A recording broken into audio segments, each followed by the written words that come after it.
Le doy la más cordial bienvenida a nuestro tercero y último encuentro sincrónico de la Cátedra Unidad Curricular Prácticas Civiles perteneciente a la carrera de Derecho de la Universidad de Falcón en convenio con el Instituto de Estudios de Investigación y Posgrado IEPSI.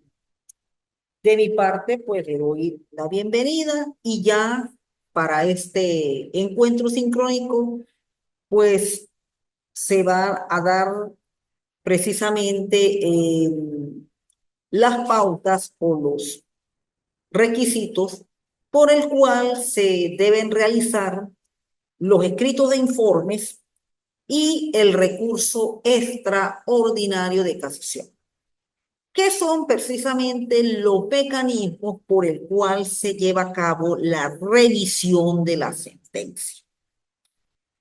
Cuando se tocó en el encuentro anterior y precisamente el módulo 2 consiste en los documentos por el cual prácticamente nosotros los abogados pues los vamos realizando de una manera muy cotidiana, puesto que todo lo que tiene que ver con la introducción e instrucción de la causa, pues todos estos documentos de pedimentos, de solicitudes, lo hacemos los abogados.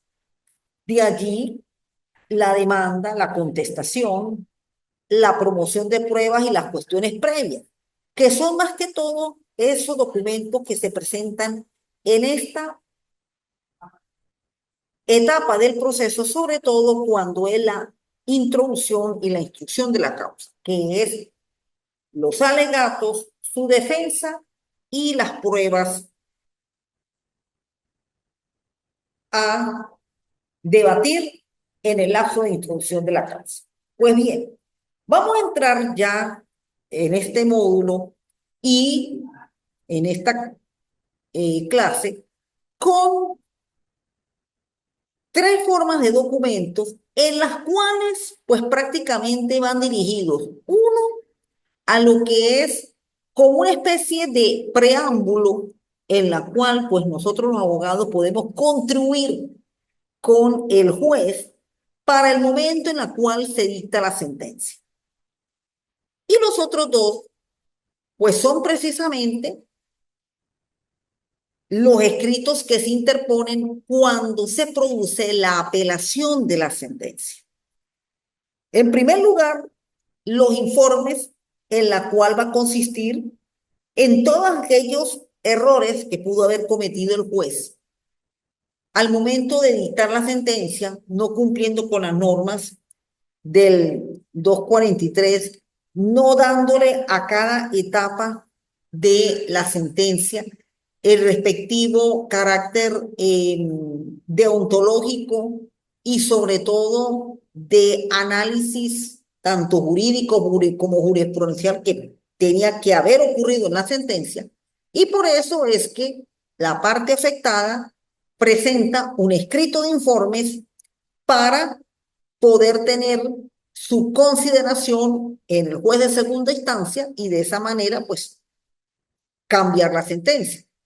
Y está ese aspecto excepcional que producto de la cuantía, producto de quiénes fueron las partes del proceso y sobre todo los casos específicos por el cual se interpone el recurso de casación. Y este recurso de casación mayormente se interpone o bien sea contra sentencias definitivas, que quedaron definitivas, o aquellas interlocutorias que tienen carácter de definitiva y que pueden causar un gravamen irreparable.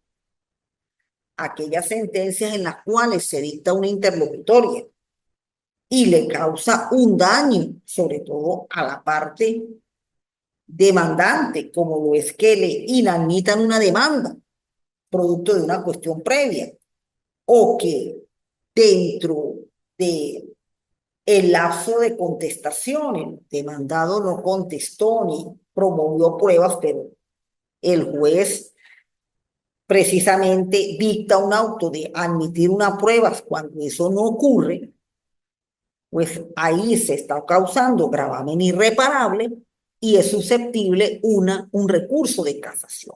Ya el recurso de casación es un recurso en la cual tiene una técnica jurídica que lo determina el propio Código de Procedimiento Civil y por lo tanto, pues ese escrito hay que hacerlo tal cual como mandan esas normas del Código de Procedimiento Civil. Pues bien, estos son precisamente estos escritos que van a tener ese carácter de verdaderamente estar dirigidos hacia la sentencia, sobre todo tanto la apelación como la casación. Y ese primer escrito de informes que se hace previo a la sentencia, pues es sencillamente una actuación que realiza las partes, ahí sí las partes, para hacerle propuestas al juez de cómo se debe dictar esa sentencia. Pues bien, a partir del artículo 511 hasta el 515 nos indican cómo se llevan a cabo escrito de informes. Por un lado, están los informes antes de la sentencia y por otro lado, los informes cuando la sentencia fue dictada. Eso tenemos que tener sumamente claro. Con respecto al momento en que se interpone este escrito de informes, en sentencia de la Sala Constitucional, precisamente, eh, prácticamente deroga la disposición del día 20 para las sentencias definitivas, día 10 para las sentencias interlocutorias, en la cual era el lapso para presentar los informes, producto precisamente de la pandemia del COVID, pues, y para evitar de que ese día 20 cayera lo que se llamaba, lo que fue la tal llamada semana radical, en la cual no había actividad en la administración pública, pues ya a partir de esa decisión se ha permitido presentar los informes dentro del lapso, bien sea de 20 o bien sea de 30, perdón, de 10, de acuerdo a el tipo de sentencia que se dictó. Si es definitiva, dentro de los 20 días, si es interlocutoria, dentro de los 10 días. Bueno, una vez que se interpone en el primer momento, finaliza el lazo de promoción de pruebas y allí puede ocurrir que a lo mejor el juez considere dictar un auto para mejor proveer o las partes pudieran acordar la constitución de tribunal por asociados.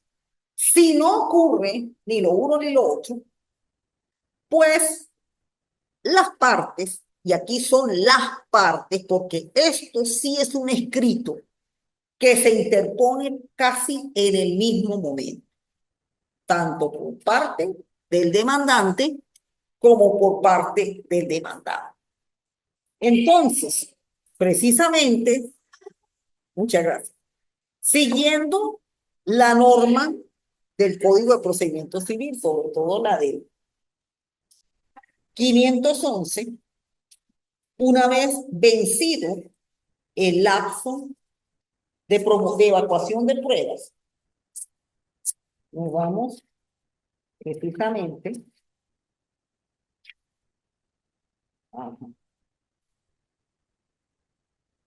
al 511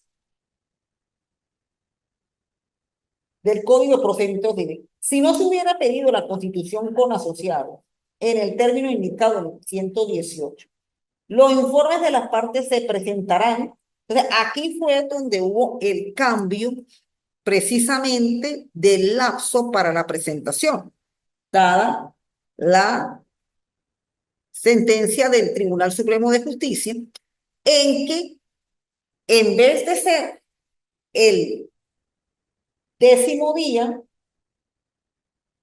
perdón, el decimoquinto día siguiente al vencimiento del lazo se fijará, en vez de ser el decimoquinto día, ahora pasa a ser dentro de los 15 días.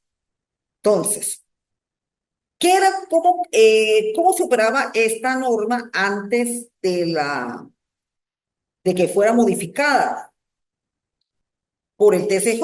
De que en el decimoquinto día, es decir, en el día 15, a cualquier hora de las indicadas para despachar el tribunal, las partes presentaban los informes.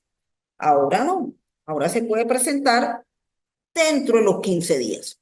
Puede ser que coincidencialmente ambas partes presenten informes en ese día, o una lo presenta primero y la otra lo presenta después. Pero por lo general, ya para el decimoquinto día, esos escritos se agregan y las partes hacen los informes. Este tipo de informes, en la cual, ¿cómo debe ser su redacción? Mi recomendación, y de acuerdo a cómo está en el modelo, tiene que ser una redacción donde se narre lo ocurrido en el juicio, o sea, casi como ir preparando el proyecto de la futura sentencia. Lo ocurrido en el juicio, sobre todo lo ocurrido en el lapso probatorio, las pruebas que deben ser valoradas como plena prueba, argumentar con jurisprudencia y de doctrina sobre todo lo que se insiste, quién es para la parte demandante, para la parte demandada, todo lo relacionado con la tutela efectiva, todo lo relacionado con el debido proceso, cómo se llevó a cabo la evacuación y cómo debe ser esa decisión. O sea, es como una antesala a lo que va a ser la futura sentencia. Bien. Estos escritos pueden ser vinculantes o no, porque aunque el legislador no lo expresa de una manera muy directa, pero hay criterios doctrinales y hasta algunas jurisprudencias, pero sobre todo a nivel de la doctrina, donde precisamente los informes pues pueden tener una vinculación o no. En mi criterio, insisto de que el abogado tiene que realizar todos los actos del proceso que manda ese procedimiento. No puede obviar ni uno de los que el proceso establece. Si hay que presentar informes, los informes se presentan. Si hay que apelar, se apela. Y si hay que anunciar casación, se anuncia. Pero lo que no se puede es quedarse sin hacer nada dentro del lapso. Dentro del lapso. Entonces, hay que presentar los informes. Le digo, estos informes que se presentan en anteriormente decimoquinto día, hoy, dentro de los 15 días, pues sencillamente son mecanismos que van a ayudar al juez a preparar el camino para la sentencia que va a dictar. Bueno, viene lo que es la sentencia, y en la sentencia hay un ganador y hay un perdedor, porque el juez no puede absorber la instancia. Entonces, este tipo de informes ya no son unos informes para dictar lo relacionado con la futura sentencia, sino ya es las observaciones que se le hace a la sentencia dictada, a la sentencia en la cual la parte salió perdidos, producto de un error que hubo en cada una de las aplicaciones de la normativa relacionada con los requisitos de la sentencia. Porque ahí sí, cuando se van a elaborar estos informes, que son los informes de apelación, ya no va a ser preparando el camino para la sentencia, sino que ahí sí toca, como le digo, escribir todos aquellos elementos en la cual están contrariando o están atentando lo que se llama los requisitos de la sentencia. Por eso es que el recurso de apelación, y como lo tenemos ahí en su escrito, es aquel mecanismo en el cual la parte hace lo que se llama la primera observación a la sentencia dictada. Y esas observaciones de la sentencia dictada se basan en los requisitos y en cuáles son los elementos que ella puede tener para que sea una sentencia. Entonces, aquí, esos informes que se presentan en la apelación, hay el procedimiento para hacerlo y ese es el procedimiento de segunda instancia, en la cual, cuando se dicta la sentencia en primera instancia, una vez que se dicte dentro del lazo o que las partes han sido notificadas, la parte que se siente afectada tiene 5 días para ejercer el recurso de apelación. El tribunal que dictó la sentencia oye el recurso de apelación y al oír el mismo, preparan el expediente para remitirlo al tribunal de segunda instancia, que es el tribunal de alzada, y el juez es el que va a revisar esa sentencia de acuerdo a lo ocurrido en el expediente de primera instancia y de acuerdo a los informes que ahí sí tiene que presentar la parte, porque precisamente usted en la apelación denuncia los errores que se cometieron al dictar la sentencia, porque uno ejerce la apelación es contra la sentencia. Ahí tenemos las normas que mayormente se tienen que estar relacionadas con el quebrantamiento de la sentencia, que no se cumplieron tanto el 243 como el 244, y se hace un escrito, naturalmente, que su estructura puede ser muy similar a el de los informes que se dictó previo a la sentencia. Bien, entonces, hasta aquí mayormente, pues son las actuaciones que de rutina hacemos nosotros los abogados. Porque tanto en la jurisdicción de primera instancia como en municipio, pues las decisiones se apelan. Previo a ello, pues también puede ocurrir en la cual existan medidas que se quieran solicitar. Y acá, en el material, pues le estoy indicando 2 modelos en que la medida se puede pedir conjuntamente con la demanda o se puede pedir aparte. O sea, esas son las 2 maneras en las cuales se puede pedir la medida, conjuntamente o aparte. Y ahí la medida, pues cuando se pide, tiene que cumplir con lo establecido del 585 y siguiente del Código de Procedimiento Civil.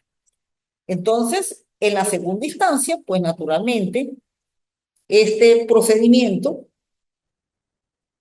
se realiza, como se dice, en el Tribunal de Alzada. Allí todavía se pueden pedir asociados, pero en el caso en que no existan los asociados, no se pidan los asociados, porque las partes decidieron no hacerlo, pues el juez naturalmente dicta sentencia una vez presentados los informes y acá, de acuerdo con el tipo de sentencia, tiene 2 lapsos para interponerlo. Si la sentencia es definitiva, es decir, en primera instancia terminó el juicio y se dictó sentencia definitiva, la presentación de los informes es de acuerdo con la norma y antes de la sentencia, era en el 20º día, con la sentencia dentro de los 20 días. Y si es interlocutoria, los informes se presentan anteriormente el 10º día, ahora son dentro de los 10. Sobre la técnica de los informes no hay norma que indique cómo hacerlo, pero lo que le estoy diciendo aquí en el material es que mayormente los informes se deben redactar fundamentándose en los quebrantamientos que ocurrió al dictarse la sentencia, tal cual como lo establece el 243 y el 244 del Código de Procedimiento Civil. 243 tenemos lo relacionado a los requisitos de la sentencia y el 244 las formas por las cuales la sentencia puede ocurrir la nulidad del acto por una serie de elementos en la cual la misma pues no se cumplieron acá. Bien. Y por último, vamos a entrar, perdón, antes de la casación, quiero decirles que cuando se piden las medidas, y ahí tenemos en el borrador dos casos, cuando se demanda o cuando se pide aparte, que haya verdaderamente, se debe insistir en que las medidas cumplen con los requisitos del forum Boyandule, del periclo in mora y hasta del periclo in domini. Es decir, que el riesgo de que la sentencia no se cumpla quede manifiesto, de que esos riesgos están establecidos en la ley y que naturalmente tiene que ser el bien propiedad del demandado para poder verdaderamente que la medida sea decretada. Esos son más que todos los argumentos y las normas del 585 y del 588 en la cual cómo se debe pedir y el decretar la medida. Bien, ahora pues vamos a entrar a uno de los escritos, vamos a decir el más minucioso, en la cual pues dentro del abogado litigante y dentro de lo que es el ejercicio de la ley y del Estado social de derecho, la cual es la República Bolivariana de Venezuela, pues se debe hacer. Y sobre todo a raíz de la reforma constitucional del año 1999, donde precisamente las sentencias y las sentencias producidas en sala constitucional, y cómo no en las otras salas, como la sala de casación civil, penal, social y el mismo tribunal contencioso administrativo, la sala en lo contencioso administrativo, pues prácticamente este tipo de sentencias, producto precisamente de recursos de casación que ejercen las partes, se han convertido en prácticamente normas supletorias del ordenamiento jurídico. Ya por lo menos hay figuras, instituciones del derecho civil, del derecho mercantil, donde prácticamente las sentencias han servido de base para la nueva regularización de las instituciones.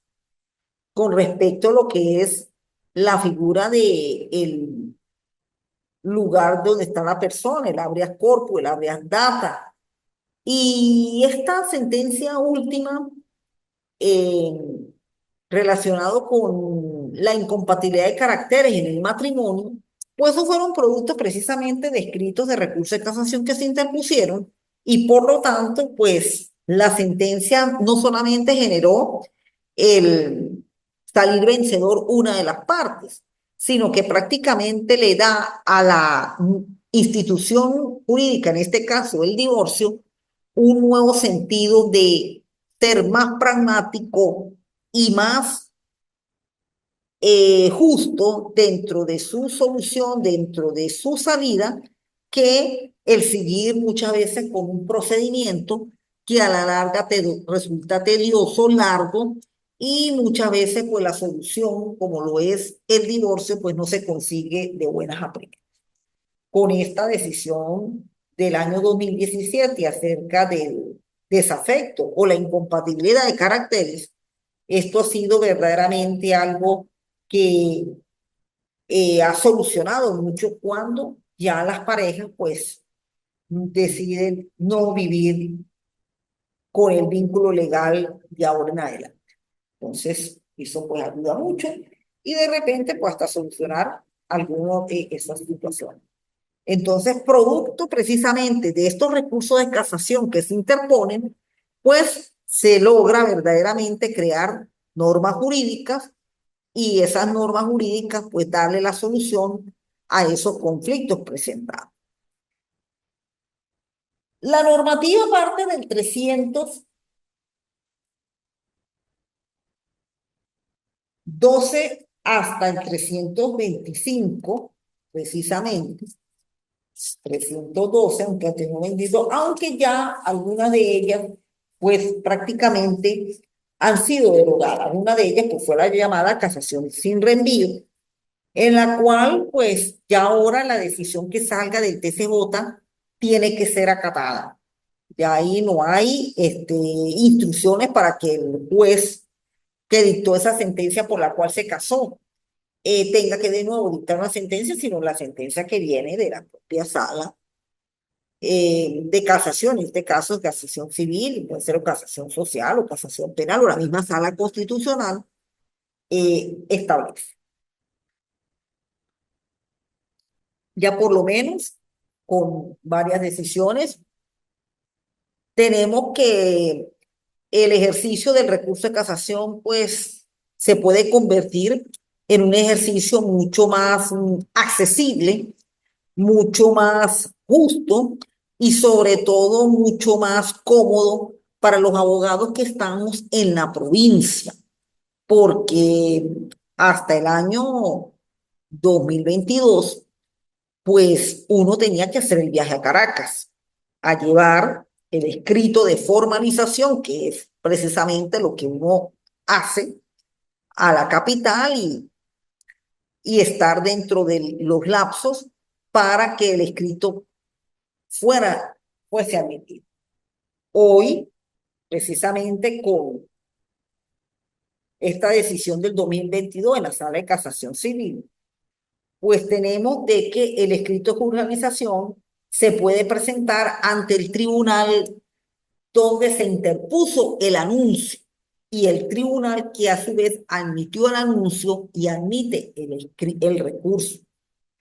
Entonces ya por lo menos tenemos una mejor comodidad para poder hacer esos planteamientos por el cual esa sentencia debe ser casada. Entonces, allí tenemos el primer punto, en la cual, pues, el escrito de formalización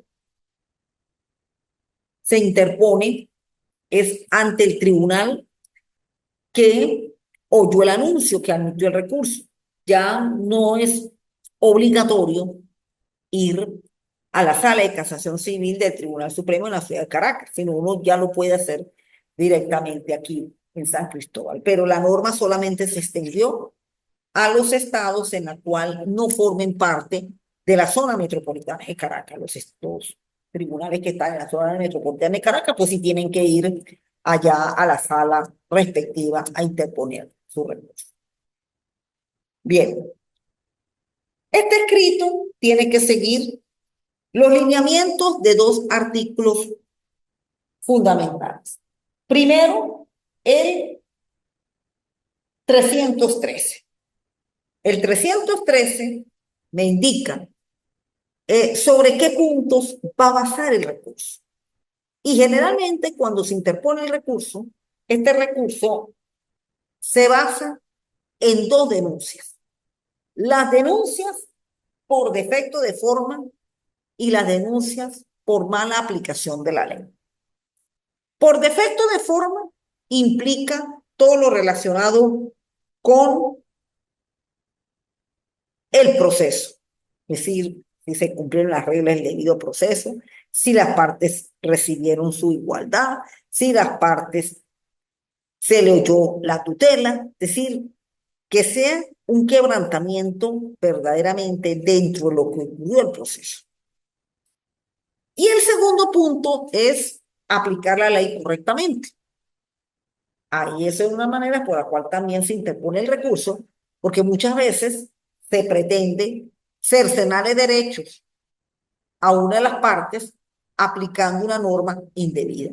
En eso, pues, los magistrados naturalmente tienen que tener suma cautela, sobre todo al momento de analizar dentro de la motivación de la sentencia que va a determinar el recurso, si existe una tercera persona en la cual, pues, prácticamente interviene en la realización del recurso. Bueno, ahora, en cuanto a su escritura, nosotros los abogados debemos seguirnos expresamente lo que dice el 317.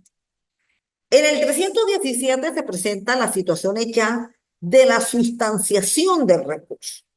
Porque el recurso, una vez que se anuncia ante el tribunal que dictó la sentencia por el cual se anuncia el recurso y se admite la respectiva sentencia,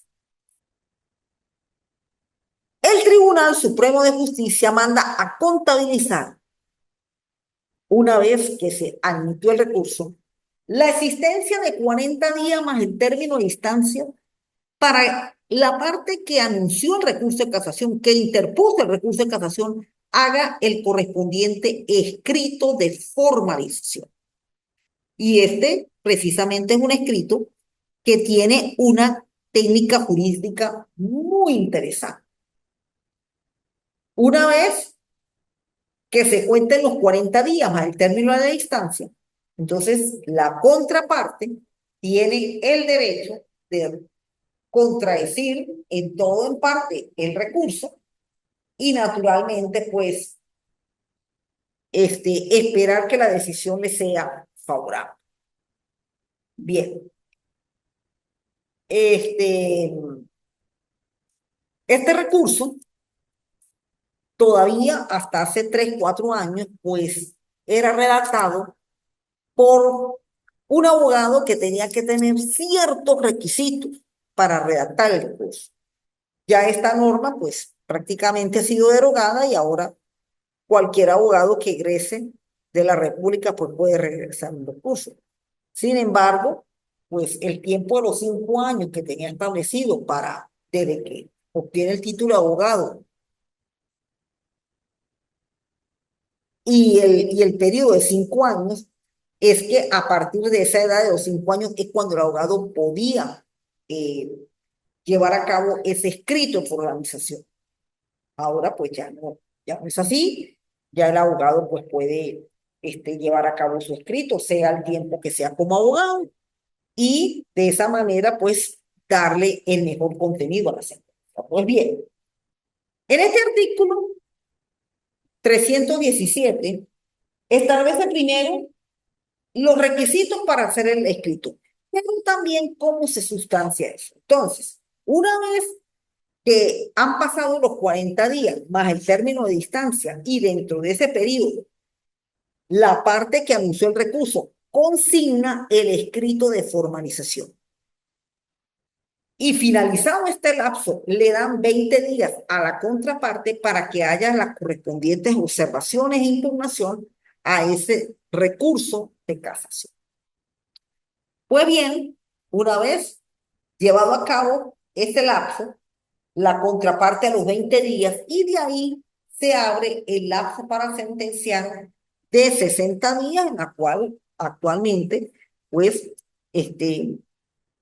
los abogados tienen una nueva manera como la sala ha decidido la sustanciación y cómo se lleva a cabo el juicio. Bien, ahora, ¿cómo debe ser este escrito de formalización? En realidad, el código nos habla del escrito de formalización, más no de la contestación al escrito de la formalización. Bueno, esa contestación debe ser muy similar a como sucede con la contestación de demanda. En ningún momento el legislador nos indica cómo tenemos que contestar la demanda, pero por experiencia de doctrina y jurisprudencia, pues la demanda sencillamente tiene que basarse en los momentos en los cuales se rechazan o se contradicen los hechos. Bien. El 317 en su aparte único nos indica cómo debe ser la redacción de ese escrito de formalización. Primero, la decisión o decisiones contra la cual se recurre. El encabezamiento lo tienen ustedes acá. en esta parte de la lámina. Ciudadano presidente y magistrados de la Sala de Casación Civil del Tribunal Supremo de Justicia Federal. Bueno, entonces primero tenemos que indicar la decisión por el cual se anuncia el recurso de casación. Y aquí en el modelo lo tenemos en el numeral primero, decisión contra la cual se recurre. La correspondiente, esta sentencia definitiva dictada por el juzgado cuarto superior en los civil mercantil del Estado Táchira. Entonces, esa sentencia que viene el segundo superior, esa es la que se va a interponerle el recurso de casación.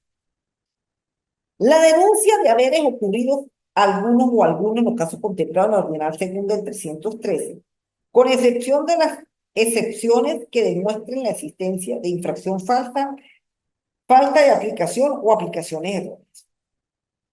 Entonces, en la primera denuncia, pues sencillamente lo que se escribe es lo que ocurrió en el proceso. Y si dentro de lo que ocurrió en el proceso, pues hay faltas, hay verdaderamente acciones indebidas y por eso es que el juez, el magistrado en este particular, si no explica todo eso de esa manera, pues lo va a declarar sin lugar. Por eso es que eso tiene que estar muy bien explicado.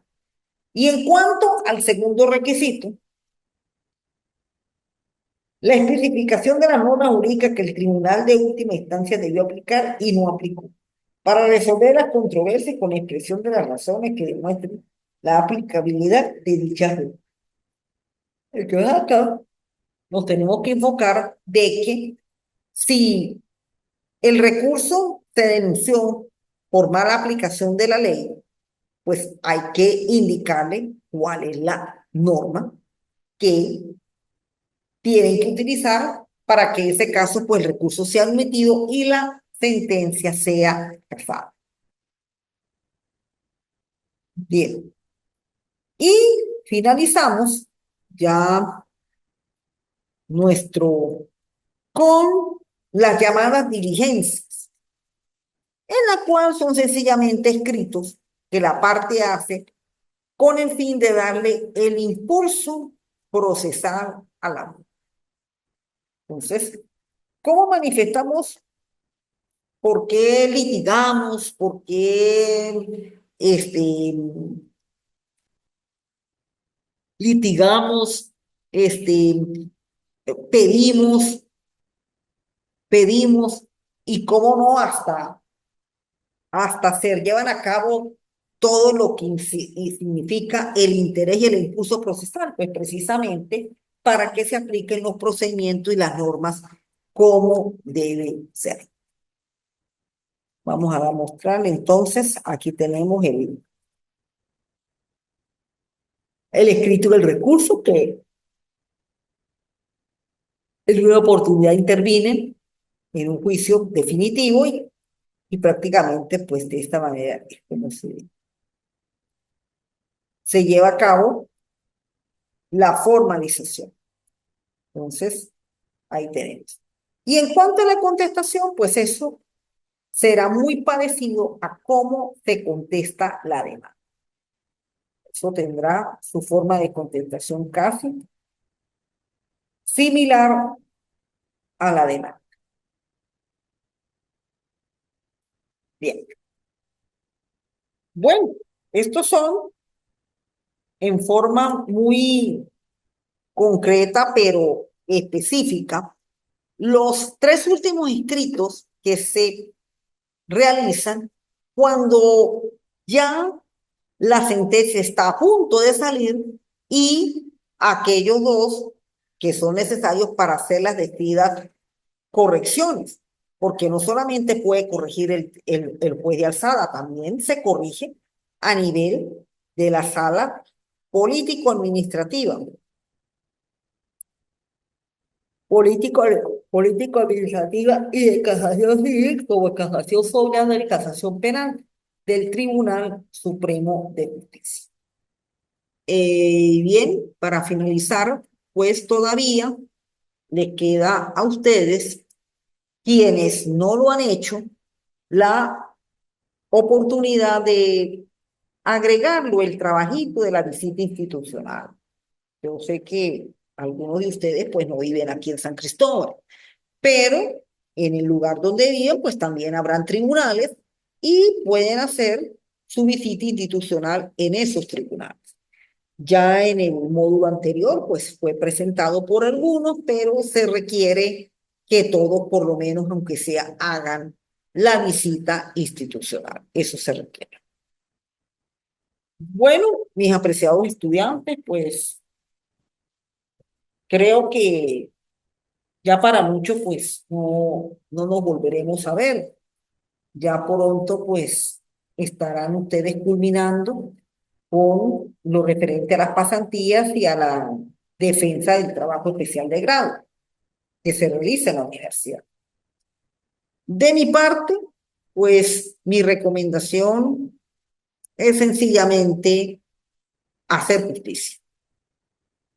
Y la justicia, naturalmente, la vamos a hacer con la aplicación correcta de la ley, con la aplicación correcta de las instituciones jurídicas y sobre todo predominando los valores de honestidad, responsabilidad y sobre todo, pues estar muy pendiente cuando se lleva un expediente y también cuando se lleva a cabo la realización de un documento, puesto que esa corresponde a nuestra actividad profesional. Bueno, fue un gusto durante unos trimestres haber compartido con varios de ustedes, en la cual, pues bueno, espero que esos conocimientos hayan quedado bien enfocados dentro de su aprendizaje para que al momento en la cual pues ya tengan el ejercicio profesional visible, sea en una oficina de registro de notaría o sea en un tribunal, pues la actuación se realice en forma cabal, ética y justa. Bueno, de mi parte, pues muchas gracias por su atención y será no en el próximo encuentro ni en el próximo trimestre, sino de repente como colegas que seremos en un futuro no muy lejano. Bien, muchas gracias, que tengan buenas tardes y hasta luego.